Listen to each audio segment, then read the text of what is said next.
The American Revolution Oversimplified. I know nothing about the American Revolution. Honestly, it's something they don't teach us in the UK. I'm not sure why. Maybe we're going to find out in this video. But then saying that, school feels like a long time ago. I can't really remember what history we learnt now. But definitely I know we don't learn anything about the American Revolution. So yeah, this one was requested. So I've definitely got to check it out. And I'm quite excited because I've heard that the oversimplified videos are quite good. They're like a little bit entertaining at the same time. Before we get into the video, I'd really appreciate it if you could hit that subscribe button.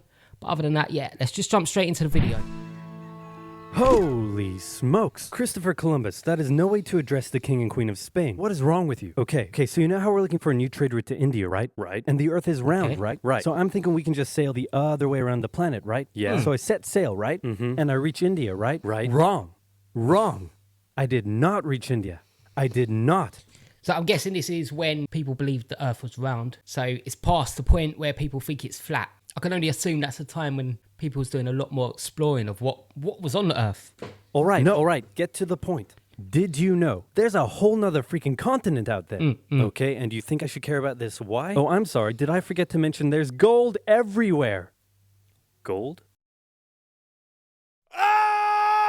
Of course they're going to love Columbus landed that. in Central America in October 1492, and he had the time of his life. And by that I mean he went on a huge theft and murder spree. He stole gold, jewelry, people, and a hammock. And then he returned to show off all of his riches, including a few previously undiscovered items, such as tobacco, the pineapple, turkeys, and a hammock. Now I know what you're thinking, but oversimplified, Columbus didn't discover America, the Vikings did. And you'd be partially right. In the 11th century, Leif Erikson was the Hold up, wait.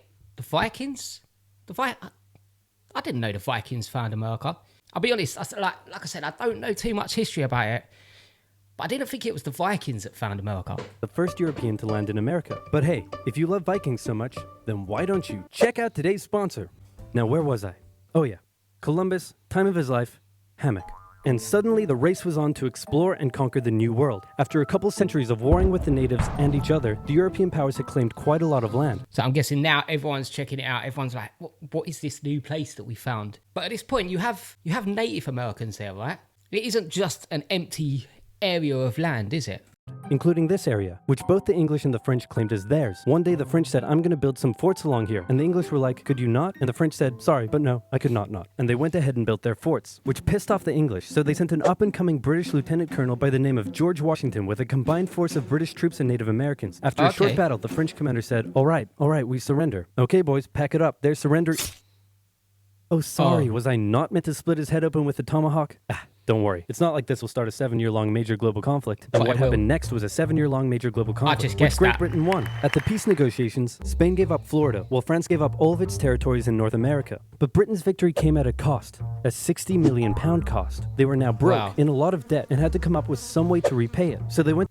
So is that 60 million in money terms then, or money terms now? That would be a lot of money. But I don't know if they mean it's in money terms of now. Surely it's got to be. Because that is a lot of money. That is a lot of money to lose.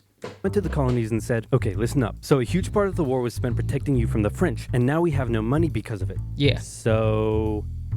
I'm not sure what you're saying here. Okay, so we spent a lot of money protecting you from the French, right? Right. And now we're broke. That certainly is a pickle. Listen to me. We spent all of our money protecting you, and now we need money. Can you please pay us back some money?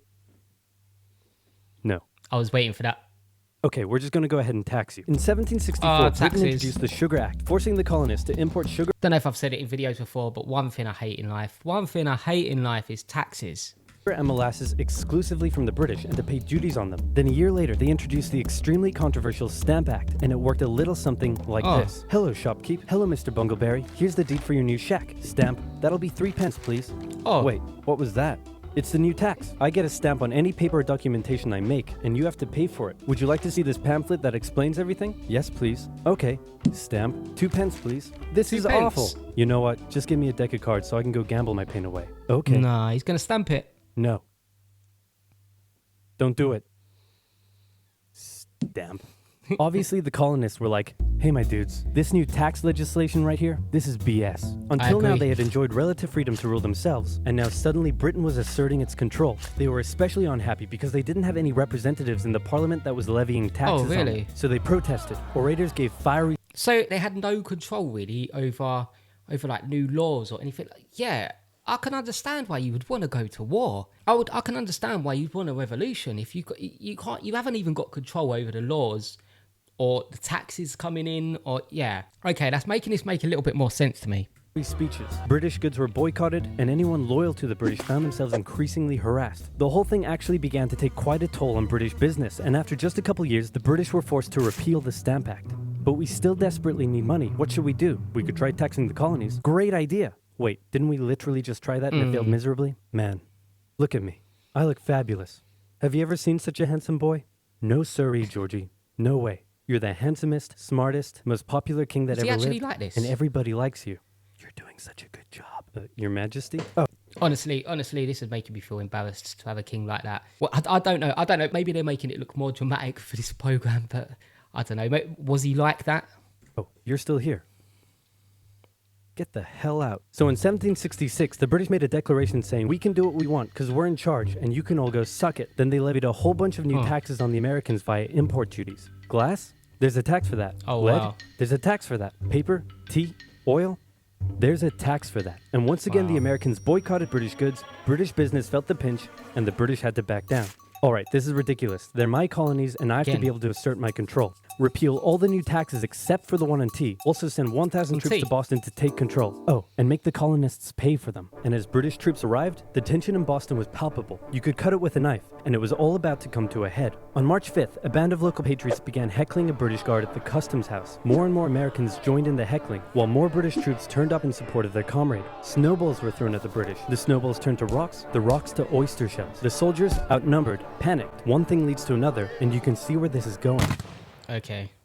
5 civilians were killed. The Patriot press throughout the colonies declared the Boston Massacre an unwarranted crime committed against the people of Boston by the cruel British, and the anger continued to grow. A British revenue schooner that ran aground in Rhode Island was burned by the locals. When it came to light that the governor of Massachusetts supported the suppression of the colonists, his house was burned by the locals. Oh, wow. And next, the colonists would set their sights on the remaining tax on tea.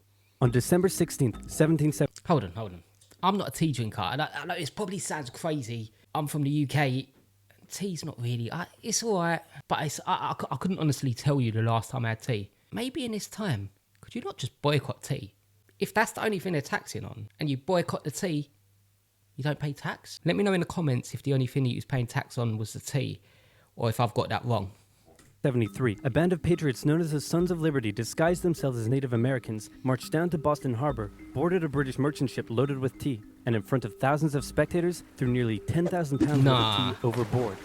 The British were disgusted, and they punished Massachusetts with a vengeance. They dissolved its General Assembly, revoked their charter, and sent 3,000 more troops to occupy the city, meaning Boston and Massachusetts were now essentially under the direct rule of Great Britain. Oh, wow.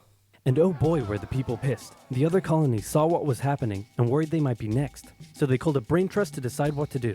56 delegates from 12 colonies gathered and met in Philadelphia at the First Continental Congress, and the roll call read like a who's who of America's finest thinkers. I'm talking lawyers extraordinaire Johnny A. and Johnny J, experienced military commander George Washington, businessman and future alcoholic beverage Samuel Adams, fiery orator Patty H, guy who married a rich lady Big J. Dickinson, and while they weren't The guy that married a rich lady. Okay. present at the first Congress, soon names like James Madison, Benjamin Franklin, Thomas Jefferson, and much later Alexander Hamilton would all serve time in the Continental Congress. The question now, though, was what to do about the British. After much bitter debate and disagreement, they eventually agreed on an amazing solution. They would simply ask the British to stop. Can you stop? No. It didn't work. Okay, then tell the local militias to start arming and be ready at a minute's notice. And across the colonies, these Minutemen stood ready for the beginning of the American Revolutionary War. Now, having your colonies in open rebellion is one thing. Once they start arming themselves, that's when it really hits the fan. So British General Thomas Gage ordered 700 troops from Boston out into the rebel-controlled Massachusetts countryside to destroy stores of arms and ammunition held... So what I don't understand, in these days there weren't planes. So to send your troops and everything from the UK to like Boston, how long did that take in a boat or on a ship? It must have took ages. Why are they putting all this effort into keeping control when we could just be like allies, like we are now basically? By the rebels in Concord, the British set out in the middle of the night. Patriots including Paul Revere rode ahead to warn that the British were coming, giving the rebels time to prepare. The two sides met in Lexington as the sun began to rise. They faced off against each other, and in the confusion, somebody shot first.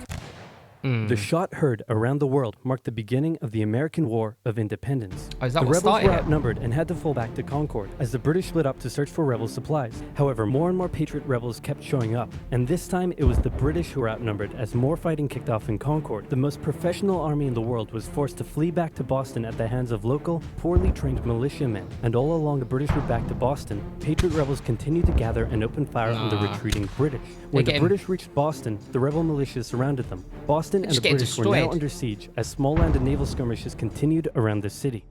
And the British would suffer another embarrassing blow, this time in upstate New York. Colonel Benedict Arnold concocted a plan to take the British stronghold Fort Ticonderoga, which held a large amount of guns and ammunition. He set off towards the fort alone, hoping to recruit men along the way, when he came across... Hold on.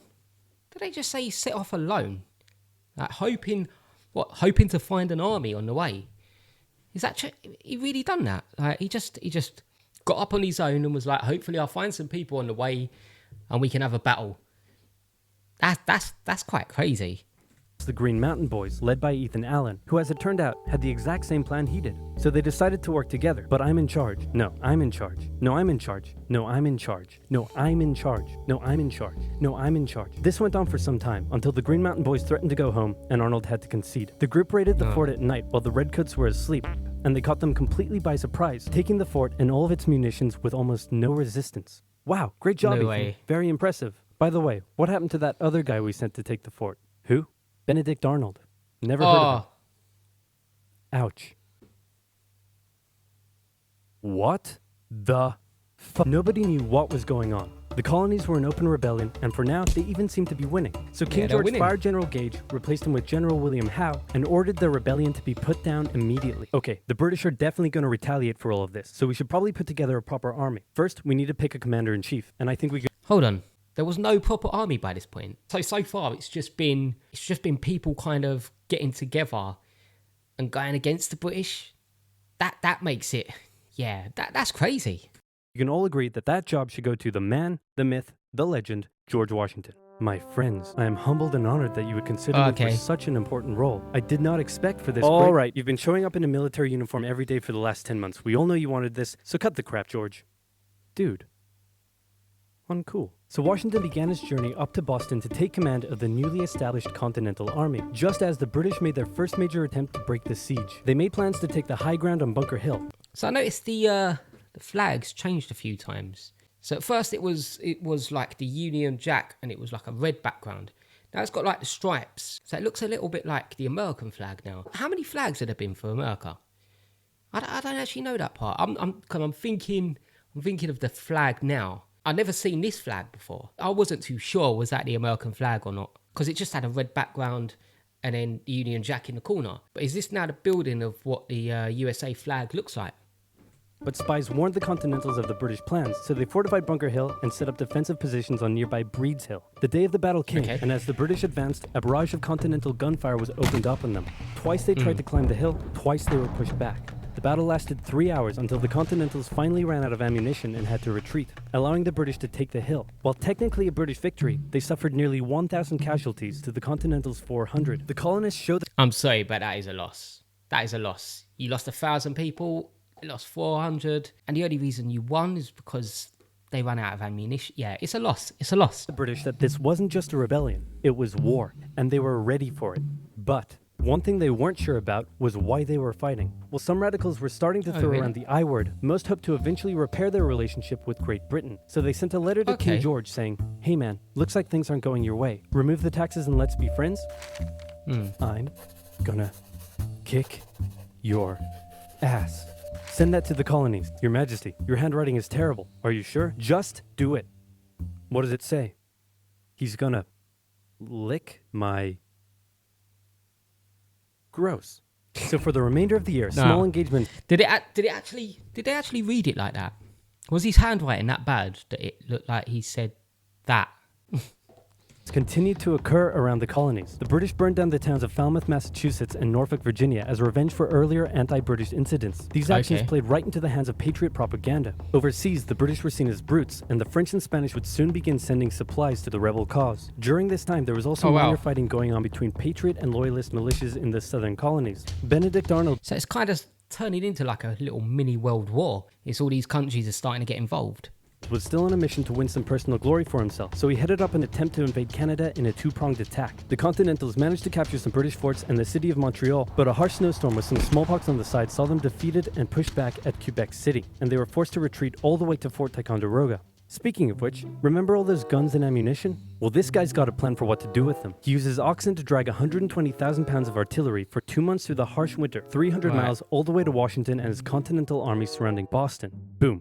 Washington's got himself some big guns, which is fortunate because up until now his army had been suffering through the cold winter, not knowing when the siege would end. Now, they could make a move. Washington wanted to launch a full assault on the city, but his junior officers felt the British were too fortified, and to his credit, Washington was great at hearing and taking on board the ideas of others. Instead, the Continentals worked through the night, setting the guns up on Dorchester Heights, overlooking the city, and when dawn broke and the British saw the guns, they knew they were toast. Their positions were completely exposed. It was checkmate. They had no choice but to abandon the city. 120 ships carried 9,000 redcoats and 2,000 loyalists away to an unknown fate, and Washington had his first victory of the war. Washington then moved his army to New York, knowing that when the British returned, they would probably land there. In the meantime, a friendly-looking old man by the name of Thomas Paine had written and published a pamphlet called Common Sense, in which he advocated for total independence from Great Britain. It spread across the colonies like wildfire, and to this day remains the best-selling title in America. It was read aloud in taverns and meeting halls, and brought the idea of independence into the mainstream. Congress began to seriously consider the idea. Thomas Jefferson was selected to write up an official Declaration of Independence, and he went hard, writing that all men are created equal, with certain inalienable rights, including life, liberty, and the pursuit of happiness. Of course, Jefferson had over 100 slaves, but we don't have to talk about that. On the 2nd of July, Congress voted unanimously in favor of independence, and John Adams declared that the 2nd of July would go down as the most remembered day in American history. Then a couple days later, independence actually came into effect. The United States of America was born. There was no turning. I was going to say I thought it was the 4th. Not the 2nd, but yeah, that made sense. Back now. The Americans tore down a statue of King George in New York and melted him down into 42,000 musket balls. To the British, it was treason. And if the king had his way, Washington... Using his own statue to fight off his army.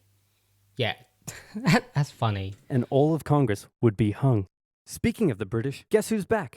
The king sent an intimidating force of 130 warships and 25,000 men to New York. Washington knew that taking on the most powerful military in the world wouldn't be easy. The British set up camp on Staten Island as the Americans dug into defensive positions around Brooklyn Heights, waiting for an attack to come. But the British just waited, wearing down their opponent's nerve while building their own strength. At one point, they launched a big scary artillery barrage and then said, you know, if I was you right now, I'd probably sue for peace. But Washington told them to shove it. The Americans kept holding out for what was coming, and when they finally hit, they hit hard. 15,000 British troops approached the American position, and the two sides fired on each other in massive rows. But what the Americans didn't realize was they were only fighting a decoy. The main British force was going around to flank the Americans from behind, and when they arrived, they inflicted heavy casualties. The Americans panicked and retreated back to Brooklyn Heights, where they then found themselves trapped between the British army and the river. It looked as though the war was already lost, but luckily, instead of attacking, the British decided to dig in for a siege, and then a thick fog set in, allowing Washington's army to escape across the river unimpeded. The British continued to chase. Why did they do that? Why a siege?